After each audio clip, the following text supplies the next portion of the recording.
Karma starts and ends. Flowers blossom and fall and return to dust. This is the best portrayal of epiphyllum oxypetalum. Hello everyone.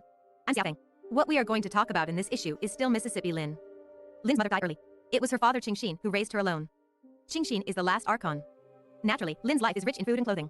But her father gave her an elite education from an early age. Lin, who grew up in this environment, and have the ability to surpass others. But she still can't get she father's praise. Lin's body is not very good. This was inherited from her mother, so Qingxin made devil training for Lin. But the result is not ideal. On the contrary, Lin was injured because of an accident. So she needed to heal quietly. As for where she went, no one knows. When Qingxin died, Lin returned from spiritual practice. Her skill is already very good. And she can use her altered power to repel the mighty abyss ant. People can't believe she used to be weak. The returning Lin will wear a mask, put on night clothes, shuttling up and down the city, looking for some clues.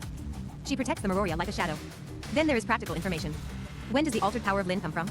The most likely is the period of recuperation. So what happened during that time? The weapon of the night is based on epiphyllum oxypetalum. Epiphyllum oxypetalum will synthate after the blossoms, and it only blossom at night.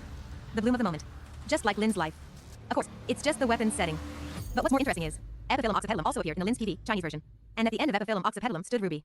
In order to understand Lin, we have to figure out one thing first. Who on earth is Ruby? Lin keeps saying, Ruby is the daughter of a deceased friend. And this old friend is the station master. But I'm surprised. If the two are old acquaintances, they should be about similar age. Is Ruby really a daughter in the human sense? If that's the case, shouldn't Lin be at the age of marriage too?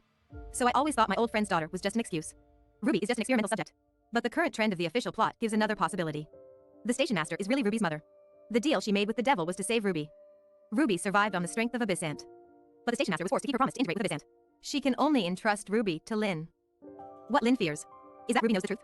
Then she would blame Lin for not stopping the station master from dying. So Lin has been very remorseful. She was also afraid that when Ruby knew about her mother and her life background, choose the camp on abyss ant's side. Obviously, abyss ant also attaches great importance to Ruby. The reason may be that Ruby is a combination of abyss ant and human beings. From artificial Crystamax, we can understand that the Crystamax can be integrated with each other. That's why Spark can absorb the Crystamax.